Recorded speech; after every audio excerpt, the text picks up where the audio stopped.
Kia ora tātou. Taure eruera tēnei. Kia ora, I just wanted to make this little personal video and show my face before presenting you with this PowerPoint presentation on the history of Utatewhanga. And just to welcome you all to this webinar, this presentation.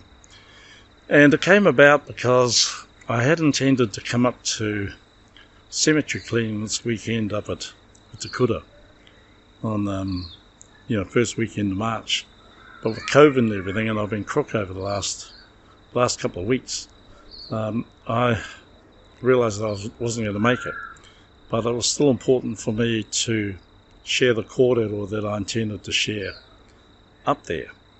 So I've gone and put together this presentation and for you, and for any uri of Ngati Toro, any descendant of Eruera Rāpana, and ko te katoa rā i te Hokianga. So I did this presentation, put it together over the last 2 or 3 days, totally from scratch, and it's probably better than what I would have presented if I'd showed up live. But like anything else, you can always think of better ways to do something after you've done it, and then there comes a time when you have to just bite the bullet and share what you have and let the improvements come later. So I invite you to this webinar, and I've asked you to register because as I was developing this, I realized that this is really the first of 2 webinars, maybe 3. And this first one is an information one, sharing with you the history of the Utatewhanga Urupa and Marae. Then the second one will be sharing with you the process for nominating and electing further trustees for the Urupa and Marae.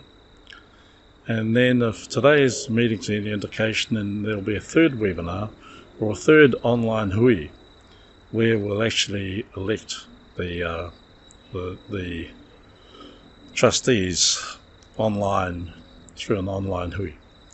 It may be that we can have a face-to-face, but I'm not holding my breath there. And if we're going to do the first 2 stages online, it may well just turn out that doing the third stage online will work too. Anyway, so I just want to kind of give you a little heads up on that, and just really show my face before I disappear behind slides and words and graphs and all those kinds of things. And I just want to come out the front and say, kia ora, ngā mihi, welcome to this webinar. The great thing about this webinar is that you can watch it whenever you want. The slight drawback is it's really hard for you to share comments, and but the advantages of being able to watch whenever you want outweighs the feedback possibilities that come with live webinars. So this is a pre-recorded one, and with pre-recorded ones it's really hard to leave your comments and give your feedback, which is a bit of a shame, but on the other hand, you can watch it whenever you want. And as you go through it, anything you don't understand, just pause the video and just take a little time to yell at me or think it through or talk it out aloud or whatever. And if you get through this once, then I urge you to share it with other Ngati Toro and have a kōrero about it, because it's information you're getting here that you'll get nowhere else. And and I apologise for not sharing it earlier. Anyway, I just wanted to get out and show my face and do a little kamuhi before I disappear behind. So thank you for coming. Please watch, please share, and look forward to your feedback. Nāku nei, taure eruera, ngā mihi. Kia ora tātou. Kia ora. This is a brief history of the Utatewhanga Urupa and Utatewhanga Marae from 1911 to 2021. You see on the left-hand side of the screen here, shaded in green, is the Utatewhanga Marae site, and then shaded in red is the Utatewhanga Urupa. And the front part here is the active Urupa, and the back part here is the extension, Urupa extensions, for when this part of the Urupa gets filled out. So I'm going to be taking you over a history of particularly the Urupa today. We're not going to worry so much about the marae, that's a whole other story, but we're going to be focusing on Utatewhanga Urupa. So this has been presented by Tauda Eruera, that's myself, a trustee with the Utatewhanga Urupa and Utatewhanga Marae from 1981 to 2021. So how I fit into the picture is I come down from Eruera Rapana, who married Wikitoria Pangari. They had a son called Tūmaingarua Eruera, who married Hera Toka from Ngati Toro. They had a son Wiri Toka Eruera, who married Martha Nankivell, and they are my parents, and I am Tauda Eruera. Tēnā koe. Ko ahau ko Utatewhanga. Eke iho ahau I te maunga o whakarongorua, ki te waha pū ko Paremata.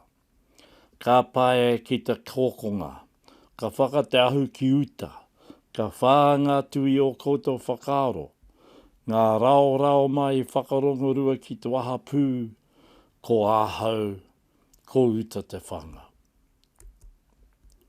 I am Utatewhanga. I ascended Mount Whakarongorua to the harbour, Paremata, and landed at the corner and turned towards Uta and waited for your thoughts. The valleys from Whakarongorua to the harbour, I am Utatewhanga. So who is this kōrero for? It's for the descendants of Eruera Rapana and Te Awakuku Muriwai, descendants of Eruera Rapana and Wikitoria Pangari, descendants of ngā whānau of the Ngati Toro subtribe, and descendants of Utatewhanga who don't know their Urupa and Marae.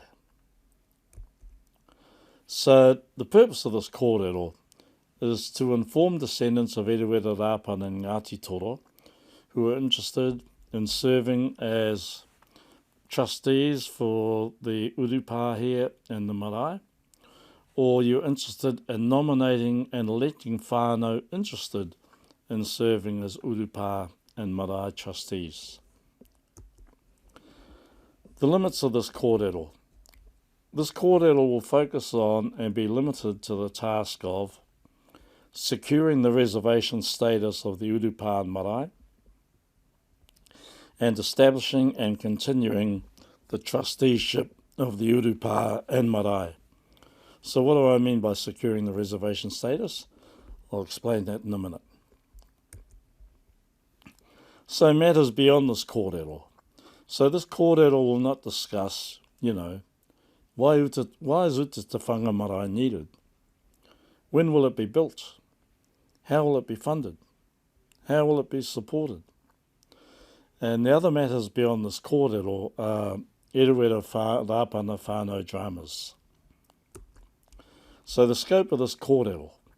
This kōrero was initially prepared for a cemetery cleaning in March 2022. So I was preparing some information for a hui, a live face-to-face hui. But because of COVID, I wasn't able to travel from Auckland to attend. And so I've prepared this kōrero instead. Now, I haven't had much time to put this together, so I've had no time to consult with the uri of Ngāhau Ake Rūwhiu Samson and Whakaaro Nui Rūwhiu Reihana in the preparation of this kōrero, nor have I been able to consult fellow trustee Tūwhakairiora Boyd Rūwhiu. So we need to consider this as a report in progress. And the writer myself, I'm writing as a current trustee. So the primary sources for this presentation are files and notes and maps and letters pulled together by Wiri Toka Eruera. The other primary source are personal memories of the primary movers and shakers in this story, who you'll meet shortly.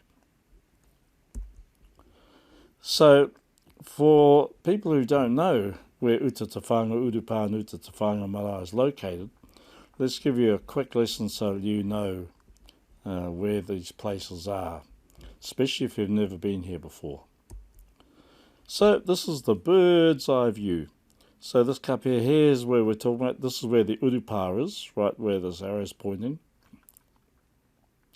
Over here, Rangiahua is the turn-off the main road. So the road north is running through here and up through Umawera and through the Mangamukas.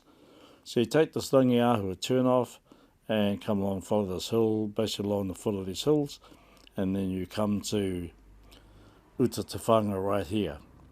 Or if you're in Okaiho, you're going to come on the ridge and down through the valley and down to Horeke. And then there's Umawera over here, and a bit further down left is Mangamuka. So your three main close areas are Mangamuka, Rangiahua turn-off, and Okaiho. If you don't know those small places, there's also Kaikohe, so if you get to Kaikohe, and even further afield to Kawakawa and Moerewa or Highway. So this bird's eye view here tells you where Utatewhanga is in the north. So this brings the view a bit closer, where the Rangiahua turn off here, following the road along the foothills round the corner and boom along Paremata Road, and here we are here. And there's the Rangiahua turn off, and this is coming down the Utakura Valley from Okaiho. And then here's the valley and the flat right next to the marae. Here's the Urupa and Utatewhanga Marae, and here's Utatewhanga Marae, just over here, the nearest neighbouring marae. If we, can I do it? So here's Utatewhanga Marae and Utatewhanga Marae and Urupa here. So broadly speaking, this area is called Paremata, and the marae and Urupa called Utatewhanga. And then here's the real close view of the marae site and the Utatewhanga Urupa. So now we all know where this place is located. So let's go back to the beginning, 1911. And the 1911, well, in 1909 the marae was surveyed. Okay, so the marae, we have the marae listed here, but the marae was actually bigger than that back in 1909. Okay, so the meeting house was in the reserve were surveyed in 1909, petitioned and registered in 1911. Okay, and the original trustees were these four people who were the children of Eruera Rapana and Te Awe Kuku Muriwai. So there's the Tonga Eruera, and Tonga lived over here. Hepehi Eruera, Ranguunu Eruera, Ngarongo Eruera. And the fifth trustee was their stepbrother Taina, Tūmaingarua Eruera. And these were the original trustees acting as trustees on behalf of the Ngati Toro subtribe. This was the description. 2D7B6, which is roughly this area here, it's actually a bit bigger, and 2D7B5, which is the square part of this area. And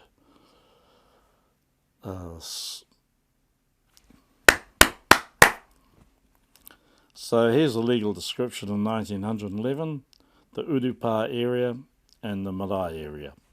So this is before it looked like this.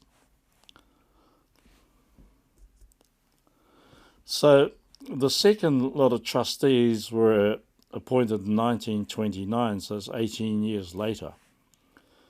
And Tonga Eruera was still there, but Hepehi Eruera had been succeeded by Ringatu Hepehi Eruera. Rangaunu Erawera had been succeeded by Tera Rangaunu Erawera. Ngārongo Erawera had been succeeded by Ngāhau Ake Ake Wārehi Rūwhiu, and Tū Maunga was still a trustee in 1929. So this was gazetted in 1929. So gazetting is just a legal term, which is kind of like publishing, but it's a big deal in the legal world. So these were the second generation of trustees of Kaitiaki.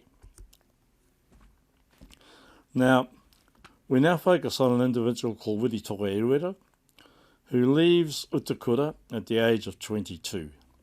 He works in the King Country as a bushman, a mill hand and a surveyor. And many others from Utakura migrate to the King Country also. Amongst them, well, you'll meet some of those others soon. Then we fast forward to 1970, and Utatewhanga Marae returns to Utakura, age 49. And what brings him back is that his namesake, Utatewhanga Marae,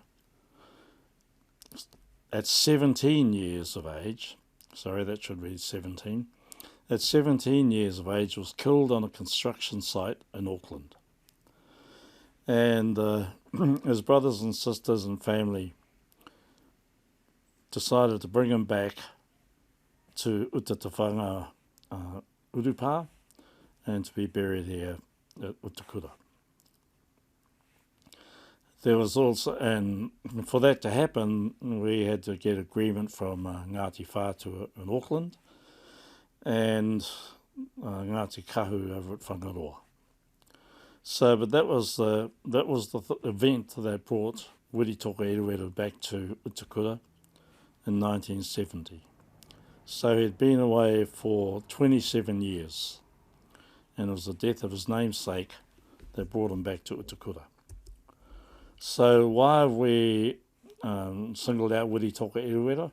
Well, we'll learn why soon. So the status of the Urupa in 1970, this area here, was that in 1970, when Utatewhanga buried his namesake, the Urupa title was not in reservation or freehold. And we'll see what reservation means as we go through this presentation. But reservation essentially means it's a land that's not owned by a particular an individual, and it's owned and it's administered for the benefit of a subtribe, could be a people, could be anybody. The main point is that it's not privately owned, it's for community. And the other thing that the Urupa in 1970 was that it wasn't freehold either. The land Urupa title wasn't freehold. In fact, the Urupa was part of a 21-year lease from 1955 to 1976, so we're in 1970 now, with a further 21-year right of renewal. And the leaseholder is Taupuhi Eruera. And Taupuhi Eruera is from Eruera Rāpana, his marriage to Wikitoria Pāngari. So in 1970, what were the Urupa threats? Well, the Urupa access and use depended on the goodwill of Māori affairs, who had a mortgage on the land, and the leaseholder who leased the land. The Ngati Toro hapu had no legal right of access to their Urupa. True, they acted as if they had right, but they actually had no legal right. So, for some of you young ones listening to this, you might be wondering who Māori affairs are, and maybe even what a mortgage is. So, Māori affairs were the forerunner of Te Puni Kōkiri, and I think they stopped somewhere in the 90s, maybe 90, 92, somewhere around there. And Māori affairs devolved all their functions, etc., to Te Puni Kōkiri. But Māori affairs used to provide apprenticeships, they used to provide hostels to apprentices in town, trade training schemes, housing, social services, and land development services. So they were interested in this land here, right across the flat here, in the land development sense. Okay, and what a mortgage is when someone, if you go and buy a house, for example, you take out a mortgage, which means you take a loan out with somebody, usually a bank, and you have something like 30 years or however long to repay it. And you take out a loan that's called a mortgage. So a mortgage is a kind of a loan. And then the leaseholder is someone who comes along who doesn't own the land, who may not necessarily have a mortgage on it, but he has the right to, he or she can lease the land for so many years for a particular fee. They never own it, but they can use the land. So that's what the threats were in 1970 to the Urupa, and Māori Affairs were one of the main players and leaseholder, and the main instruments that were being used at the time was a mortgage on the land and a lease over the use of the land. So I'll talk a little bit now about the legal stages to Urupa security. Okay, so this is 1970, and currently the land is in Māori land ownership. It's in communal ownership. And that communal ownership is under a mortgage and under a lease. But the mortgage and the lease doesn't really affect the land status, it just affects who has the rights over it. So the first thing that needed for the Urupa to be able to stand alone, it had to be taken out of communal ownership. And then whatever land was taken out of communal ownership had then to be put into freehold ownership, which meant that an individual could own it, as distinct from a whole lot of Māori landowners and shareholders. Then once it was in freehold status, then that freeholder could then change that land to reservation land. And when it's reservation land, then it's not owned by an individual, it's not owned even by a community, but it's under communal trusteeship. So the three main points, it's got to go from communal ownership to individual ownership to communal trusteeship. Or it's got to change from Māori land to freehold land to reservation land. So those are the legal stages to get to Urupa security. So what were the steps you take to regain control of Urupa land? Well, you find listed owners in the Urupa who want to sell their share. You go and buy shares from willing sellers. You gain enough shares to enable you to partition off your part of the land. You then partition off your block at the Māori Land Court as a freeholder. So now instead of being in the same block as all the other shareholders, you're now in your own standalone block. And then as a freeholder, you convert that freehold land to reservation land for the beneficiaries of Ngati Toro. So the Urupa as reservation land is now secure from private ownership and all the perils of private ownership. Those are the steps to regain control of Urupa land. Now, to go through those different steps, you've got to deal with the layers of land ownership. So in 1970, the original landowners are totally impotent and powerless. The land is not usable by the owners. It's leased by Māori Affairs. It's mortgaged by Māori Affairs. It's developed by Māori Affairs. Before that, it was amalgamated by the Māori Land Court. Before that, it was alienated by the Māori Land Court. And before that, the original owners owned it with full sovereignty. Okay, so there are a couple of technicalities in here.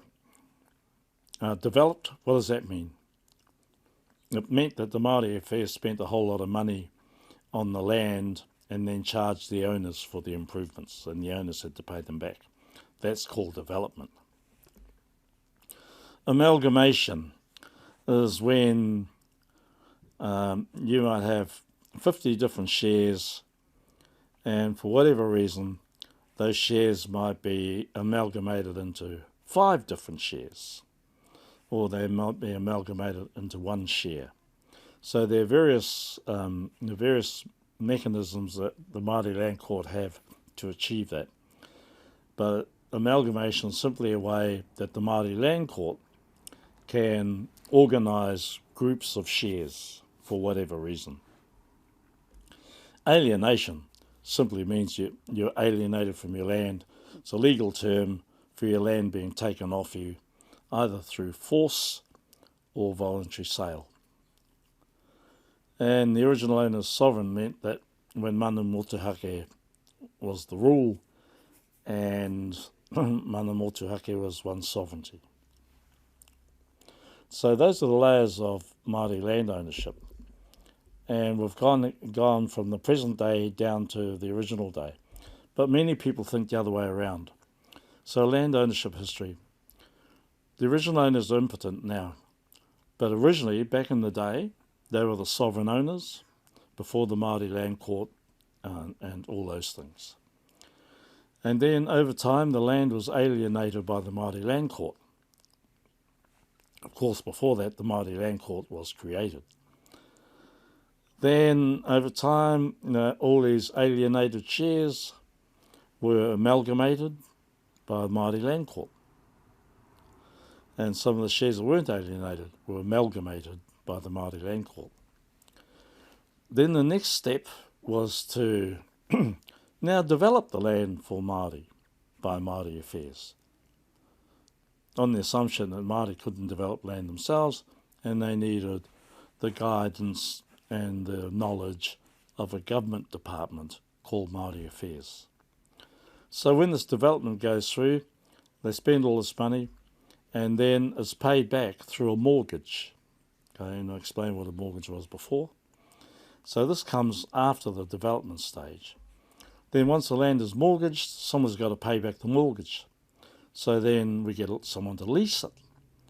And the lease will pay back the mortgage, as well as have some room in there for the leaseholder to make a living themselves. And then once the land is leased to an individual, then all the other owners are excluded from the land use. So we've got here like 1, 2, 3, 4, 5, 6, 7 layers of land history that have contributed to the current day impotency of the original owners of the land. And it's this picture and all these layers that create all kinds of drama in whānau and subtribal relationships. So, to sum up then, in 1970, the Urupa landowners, Māori Affairs, had a mortgage on the land. On top of that was a lease, and the leaseholder had direct control of the land. And then the owners of the land had no direct rights and access to their land. In this essence, the owners were landless. Through all these realizations and courted or around these points, a mission formed. And the mission was to get the Urupa out of the Māori Affairs lease. If we can get the Urupa out of the Māori Affairs lease, then we get access, unfettered access to the Urupa. So this mission was taken up by 3 people who I just called Te Tokotoru. And the Te Tokotoru responds to this mission, to this demand. And two Eruera Rapana granddaughters and a grandson and their whānau focus on this mission, getting the Urupa out of the Māori affairs lease. And the tokatoru's word was, Ngā hau ake ake Rūwhiu Samson, Auntie So, Whakaaro nui Rūwhiu, Auntie Nui. And these sisters came from, their mother was Rongo Rapana, and Rongo Rapana was the youngest child of Eruera Rapana and Te Awe Kuku Muriwai. So from the first marriage of Eruera Rapana. These two women were joined by their younger brother, Wiri Toka Eruera. Wiri Toka Eruera's father was Tūmangarua Eruera, who was the half-brother to Rongo Rapana. And Tūmangarua Eruera came from the marriage between Eruera Rapana and Wikitoria Pāngari. So as these two women and this man who responded as a tokatoru to the imperative of getting the Urupa land out of Māori affairs lease. So this was the 1970 Urupa legal description. Now, the quickest way to go mad is look at a whole lot of maps and look at all these different names here and legal descriptions and all these numbers that are really hard to make sense of. The main point being at this stage is that these lands were part, they had not been partitioned out, they were part of the mortgaged area and the leasehold area. But at that time, that's what they looked like. Then in 1974, so we've gone 4 years now, the tokatoru got to the stage where they could make an application for a proposed partition of this Urupa.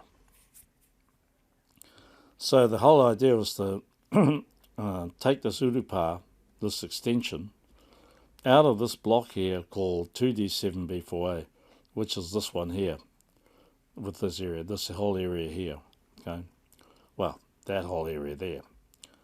So the Marae extension was part of this block, okay? So they made that application in 1974. In 1981, this had been cut out. There's your 2D7B4A from the previous slide. That had been partitioned out, and the Marae area had also been partitioned out. It had been surveyed by these guys here, Simpson Shaw and Company, surveyed and partitioned, and it had also been submitted to the Hokianga County. So the Urupa so this is 1981. So in a couple of slides we've come 11 years. So come back again. That was the situation in 1970. In 74 they got to the point where they were applying for an Urupa extension. In 1981 this had been surveyed and partitioned out. And then in 1981 again, so we've come same month, same day, the Urupa reservation is gazetted, which means that once it's gazetted, gazetting is kind of like a lower order passing of a law. Once something is gazetted, it's basically entered into the government record as a what do you say? It's entered into the government record as a valid action. So in this case, and not just a valid action, but with the full weight of the law, etc. So on 23rd of February 1981, the Urupa reservation was gazetted. So the goal of 1970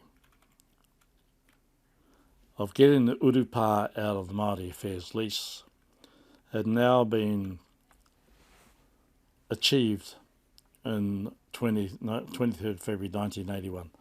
So that's 11 years. 11 years. So the mission was now accomplished. The Urupa is now a reservation. It's out of mortgage. It's out of lease.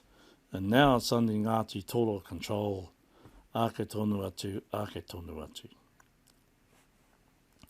So how was the mission accomplished? Well, here are the main stages. So, without going into the detail about the exact blocks, there's a bunch of blocks of land that the Urupa and Marae are part of. And for those who are all for partitioning out land for the Marae and for the Urupa, they will go down this route. So if let's back the truck up a bit, first go to the antes. If some of these shareholders did not agree with getting the land out of mortgage and out of leasehold and out of lease, if they did not agree with it, they were anti the proposition and they kept their shares in here. If they were for it, then they made their shares available for partition. So these people who were pro the proposal, they were either for it or they were neutral. They had land shares and they weren't using them. They didn't see that they were going to be coming back to the Hokianga, so they sold their shares onwards.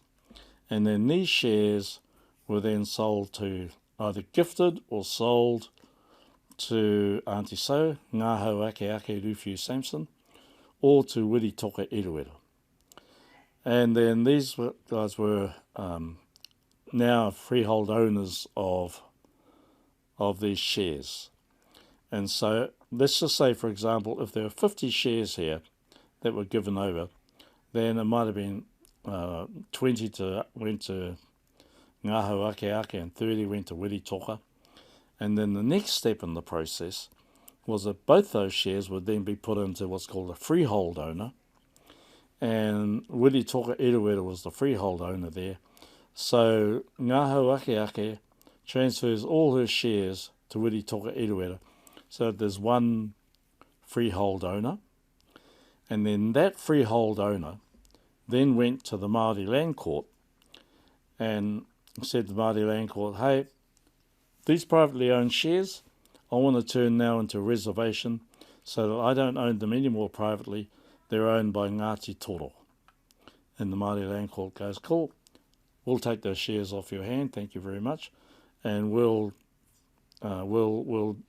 gazette this as a reservation for the benefit of the people of Ngati Toro. Okay. So I'm not going to go into, I just want to give you this high-level view of how it worked. So while the Urupa was part of this, and while the Marae was part of that, it was under mortgage and lease. Once the shares had got into this stage, once all the pro people had transferred their shares by sale or gift to Ngāhau Ake Ake and Wiri Toka, then enough shares were building up to make the Marae and Urupa happen. And then when all the pro shares have been acquired or gained, then they were put into this shareholding, this freehold in the name of Wiri Toka Eruera, who then went to the Māori Land Court and converted into a reservation. That's essentially how the mission was achieved. So, what are some of the milestones of the Tokotori? So we've got the three names here, Ngāhau Ake Ake, Whakaaro Nui and Wiri Toka. So they had to locate the block owner share list. That's a headache. That was Wiri Toka's job. They had to locate the shareholders. They all did that job. They had to contact the shareholders. They did that job.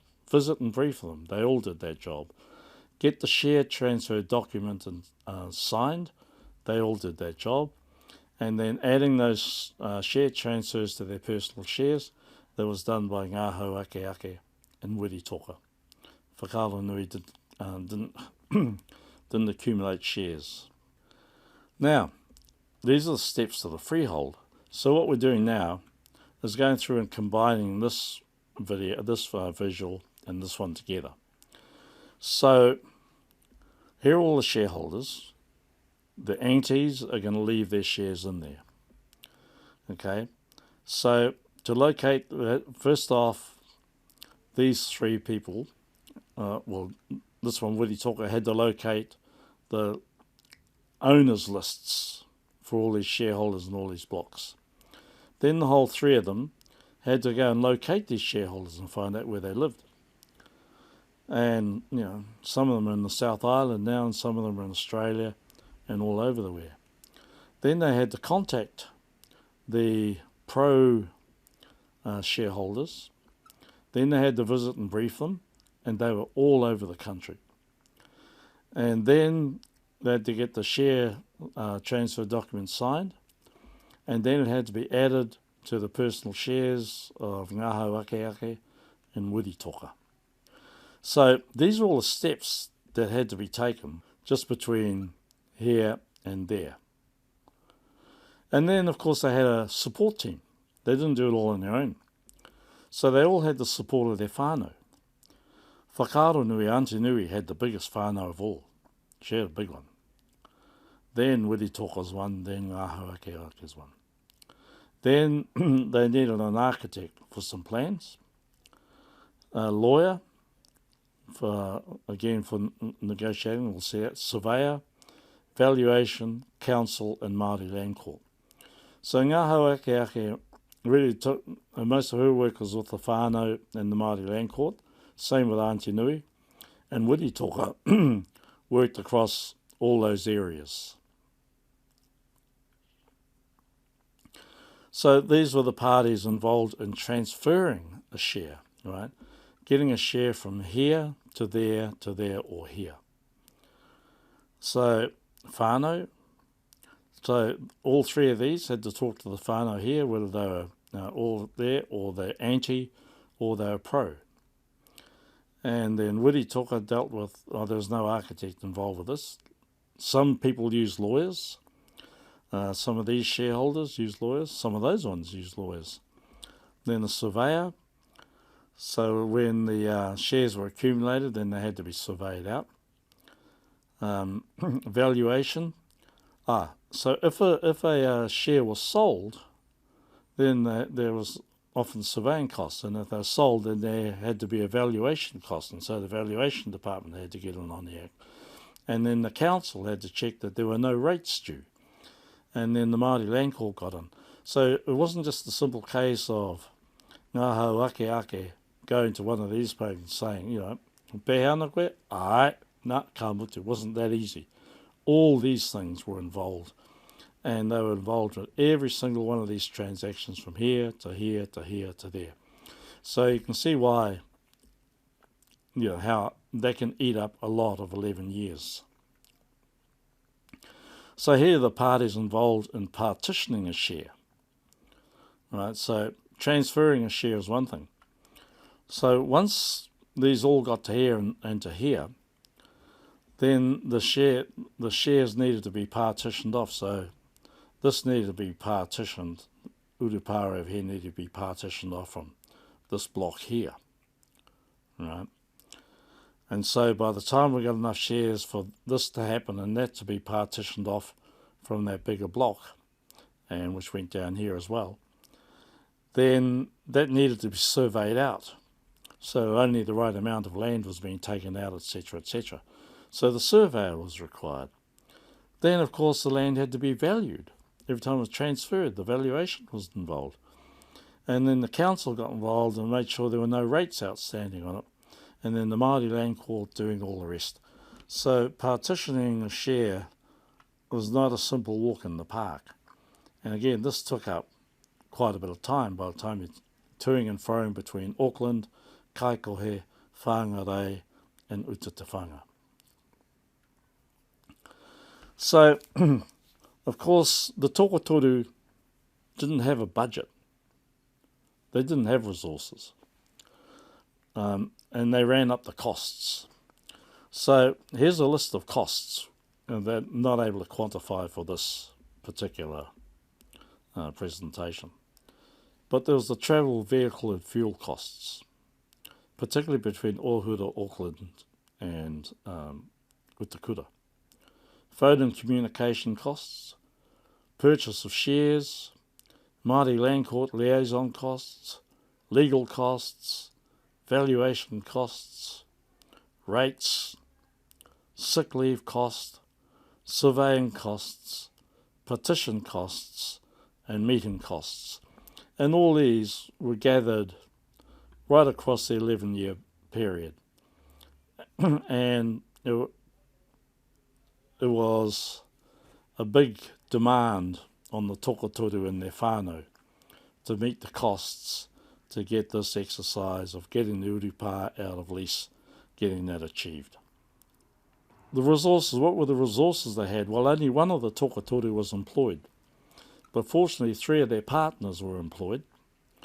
They also enjoyed koha from employed Tokatoru whānau, and in this regard, the Auntie So's whānau, Ngā Hauakeaka's whānau, Auntie Nui's whānau, the Reihana whānau, big whānau. Then there was a labour from these 3 whānau, and about 5 Tokatoru cars between the Tokatoru and their partners, and then access to other cars within their whānau. And that was pretty much the resources they had. And these people were employed, so there was a school teacher in here, and the rest of them were employed as labourers. So they weren't flush with resources. And then the other thing that extended out, as if all that was demanding enough, there was also between 1970 and 81, there was opposition. So as we saw further up here, these people here, the antis, and broadly speaking, there were 4 kinds of opposition. There was continuous opposition. There was the opposition that then turned into support. There was the early support that turned into opposition. And then there was the opposition that wavered more frequently between opposition and support. And then the last one where there was no opposition and continuous support. So there's no time to go into the details of all this, who they were. The main point is that there were these 4 kinds of opposition involved, and the continuous opposition was pretty full-blooded and energetic and deeply committed. So they were a force to be reckoned with. Then there was the opposition, then support. Again, they were a force to be reckoned with against, and then they turned out to be a force to be reckoned with alongside. Then there was the people who initially supported the idea, and then that turned to opposition as all the emotions and dramas between all the different players played out. And then there was the continuous support. So here we just want to highlight not who these people were, but what kinds of feelings there were amongst the whānau and amongst the subtribe, amongst Ngati Toro, about the seemingly innocent proposal of protecting an urupā from lease and mortgage, and from extending an urupā. So on the face of it, that seems like a pretty simple thing. But when you take into account the land layers we talked about before, the state of impotency amongst the landowners, and the general urban drift in the case of Utatewhanga leaving in 1943, and then the return back to the Papakāingas like in 1970, and all those ebbs and flows within the whānau and within the hapu and within the valley. All of those fed into these alliances of opposition and of support and the grades in between. But the bottom line here is that the opposition was powerful enough to turn a potentially 2-year job into an 11-year one. So the reasons for opposition, I hinted at them in the last slide, and I just want to make the point they're too deep to go into here. We don't have time. But the opposition was so deep that even when we celebrate the achievements of the tokatoru and their whānau and their supporters, the amount of opposition that was involved does need to be acknowledged in the story. So now we fast forward to 1976. Well, we've gone from 81 to 76. The Utakura 3A Utatewhanga Wāhi Tapu is now registered. It's registered here as Māori freehold land, and it's got these technical details here. But the main point is now freehold land in 1976. So that's fed on the cap for the tokatoru. And on that same document, actually let me just go back here. If you go to māorilandonline.govt.nz, you'll then click on block search, and then enter this Utakura 3A Utatewhanga Wāhi Tapu in brackets, and this will come up. Okay, so then there's also on the same page these memorial schedules. So in 1976, it's gazetted that this is now a Māori reservation for the purpose of a burial ground. And in 2009, the land is determined to be Māori freehold. So those are technicalities that I don't fully understand, but I do highlight it. Then on the same document, these 21 people are listed as the active administrators. So this is all done and dusted, and it's all online and all in the system. So this is 1976. Meanwhile, the tokatoru pass on. And I wasn't able to firm up these dates here when Ngākau Ake Rūwhiu Samson passed, but I know she passed before Utatewhanga Eruera, because on this marae right here, Utatewhanga Eruera did an impassioned whai kōrero with Auntie So laid out on the marae. Impassioned whai kōrero, talking about the history of the struggle to that point and what their dreams were, and particularly what Auntie So's dreams were for this area. And Auntie Nui, I think she died after 1989, but right at the second I can't confirm it. And Utatewhanga Eruera passed in 1989.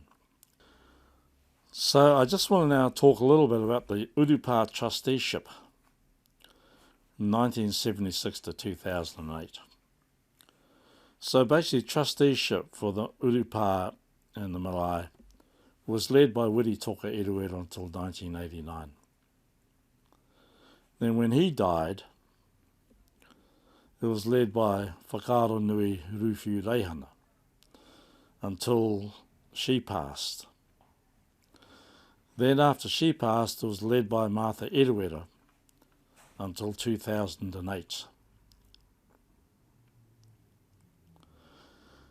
And then what happened from 2008 till 2021? Well, in the cold light of day,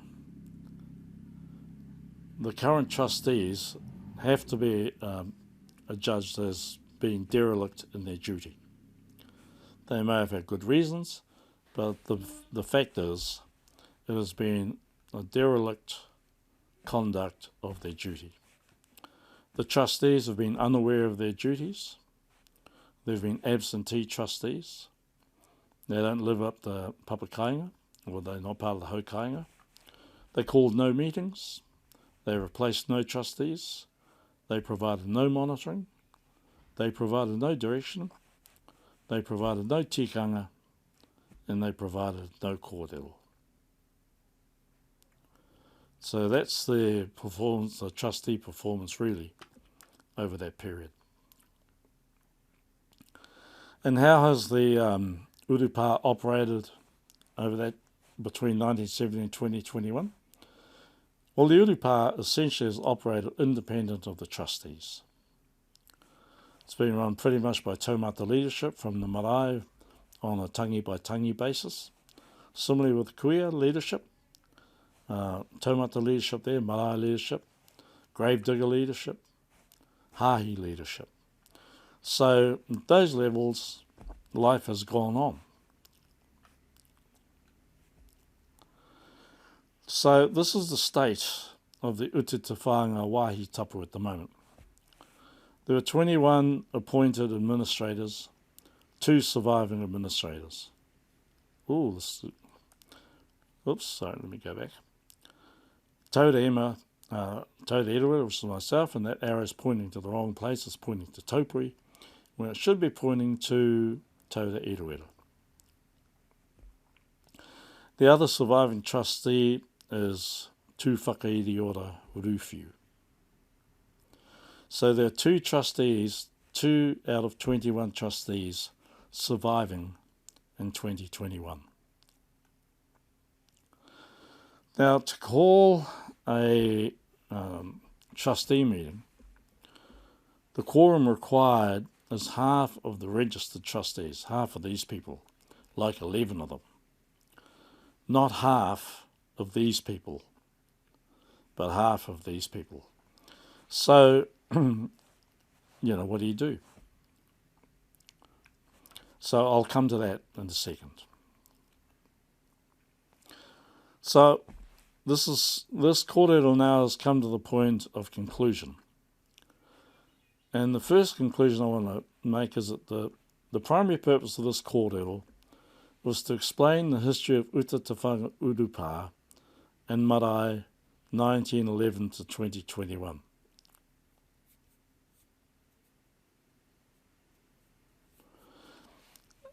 And to inform all the generations of Ngati Toro, from baby boomers to millennials, of their history, and to inform Ngati Toro of all ages, wherever they live or were brought up. So the first purpose of this kōrero was to share the history about Utatewhanga Urupa and Marae. The second was to educate Ngati Toro who want to serve as Utatewhanga trustee, so they might want to know what they're walking into and what they're following on from. And also to educate Ngati Toro who want to support someone to serve as a trustee, support someone or someones to serve as an Utatewhanga trustee. So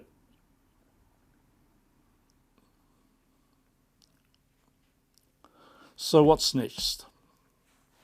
Well, step 1 is the writer, Tauda Erua, will do more research and take advice about the steps that trustees without a quorum need to take to replace deceased trustees. So I've got some research to do there.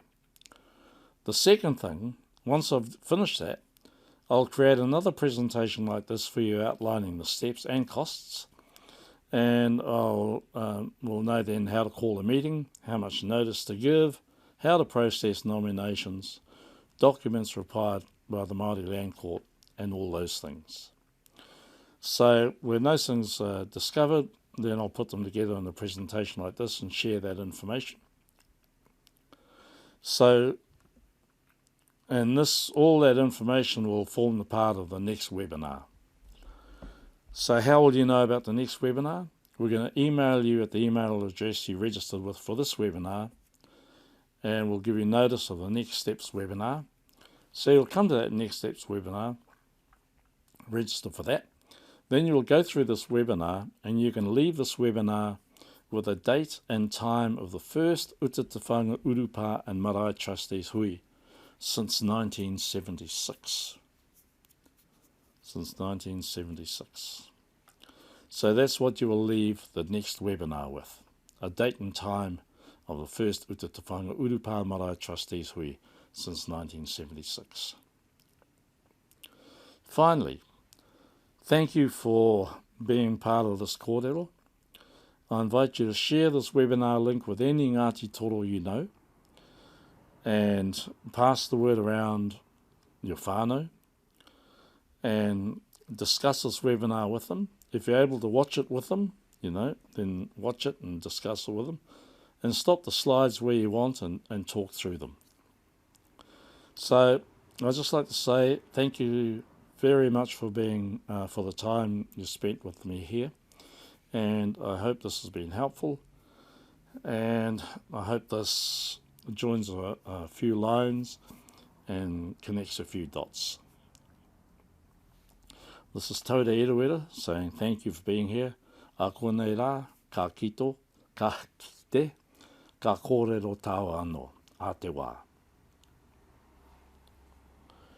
E ke iho a hau i te maunga o whakarongorua, ki te waha pū ko paremata. Ka pai ki te kōkonga, ka whaka te ahu ki uta, ka whāanga tui o koutou whakaro. Ngā rao mai whakarongorua ki te waha pū, ko ahau, ko Utatewhanga. I am Utatewhanga. I ascended Mount Whakarongorua to the harbour, Paremata, and landed at the corner, and turned towards Uta, and waited for your thoughts. The valleys from Whakarongorua to the harbour, I am Utatewhanga.